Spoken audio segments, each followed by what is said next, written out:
เป็นจังไดพวกน้องสบายดีบุญทุกคนบ่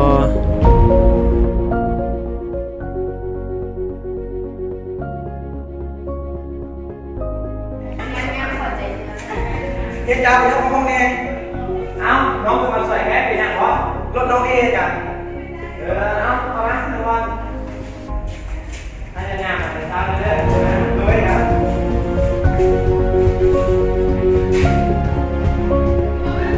วันนี้เอามาต้อนเกี่ยวกับข้อที่สองเนี่ยก็คือกระบวนการติดเปียกแล้วก็ติดเปียกก็คืออาจารย์นะครับผมน้องว่าเฮามักความเห็นหรือแสดงเกี่ยวกับกระบวนการนี้อะไรกันน้องต่อกระบวนการติดเปียกในคนติดเปียกตามน้องที่เคยเห็นในชีวิตประจำวันหรือคือไปบวชกับว่านำน้องมาเวลาเขานำคนไปบวชมันจะบ่ติดแต่ว่ากระบวนการติดก็คือถ้าเอานำคนใส่กับวัตถุอื่นๆก็จะเป็นไม้ติดกีบต่างๆเช่นว่าติดเอาใส่เอาน้องอื่นเลย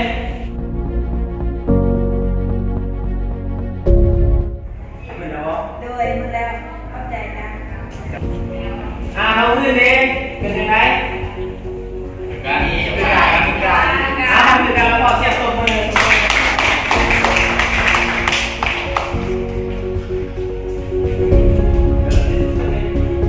วันนี้เราจะเอาสักนิดก็เนาะเพราะว่าอาจารย์การเรียนเนี่ยเราหาสมบูรณ์หลังจากเลยแล้วมันขึ้นไปหาอาจารย์จะเรียนตรงนั้นเลยโดยเนี่ยขอเชิญครับเชิญสมรับก่อนใจจะลืมนะสมบูรณ์เด้อ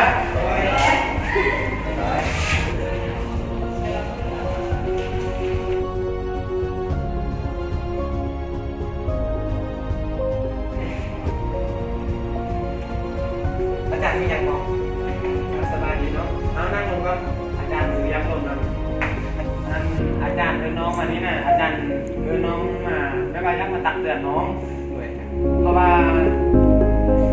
ถ้ายักษ์กับน้องมันมาเงียบแต่เช้าแดงการทำแบบเงียบพอเดือนนี้นะคะแนนน้องมันตั้งหลายยี่ย่างออกการคือของน้องเช่นว่าเกิบใส่เอวหรือว่าเสื้อนุ่งเป็นระเบียบเอาข้อหนึ่งซุ้มเสื้อน่ะมันจะงามไม่ใส่จ้ะมันงามอยู่คนถ้าน้องคิดว่าน้องงามหมดได้สายตาคนอื่นมันจะบ่งามเพราะว่าเราอยู่ในองค์การจัดตั้งได้ก็แล้วแต่เราต้องในปฏิบัติตนให้เข้ากับกฎระเบียบของการจัดตั้งนั้นบางข้อถ้าว่าน้องจะไปเป็นวัยรุ่นหรือว่าไปเป็นอย่างก็แล้วแต่อยู่ใส่ก็แล้วแต่น้องต้องในปฏิบัติกฎระเบียบของเจ้าถ้าน้องบ่ฟังอาจารย์จะโทรหาผู้ปกครองของน้องเหรอเป็นเลยอาจารย์อาจารย์คิดว่าสิ่งที่อาจารย์เล่ามานี่อาจารย์คิดว่าน้องจะปฏิบัติตนได้โดยน้องจะพยายามที่จะเลยอาจารย์การมีแต่อาจารย์ก็มีแต่ตั้งเตือนอย่างนั้นเนาะอาจารย์ก็มีอย่างไรเนาะก็มีแต่ขอให้น้องปฏิบัติตนให้ได้ตามมุ่งเรื่องของเขาให้มันเป็นคนดีของสังคมนะเลยเจอน้องกับพ่อมีให้ยืนจริงน้องกับบริษัทพยายามเด้อเลยทุกอย่างเป็นระเบียบแบบเงียบแต่เช้าแดง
เลยจะลงเลยเนี่ย เดี๋ยวเอาสนามนั้นเสร็จแล้ว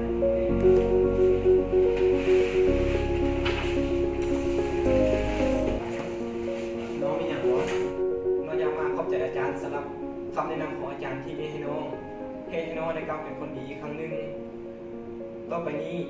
น้องได้ตั้งใจทำเฮียนและมาเฮียนทันมูลทันเวลาพร้อมทั้งแต่งกายที่ระเบียบ โดยก็อาจารย์ก็ดีจะนำที่น้องนะปรับเปลี่ยนตัวเองให้มาเป็นคนดี เพราะว่าการตักเตือนของครูเนาะตักเตือนนักเรียนเป็นเพื่อว่าอยากให้นักเรียนอยากให้ลูกศิษย์ของตนเองนั้นเป็นคนดีอยู่ในสังคม โดยขอบใจหลายๆเรื่องอาจารย์ที่อาจารย์ให้คำแนะนำและชี้ทิศยังทางให้แก่น้อง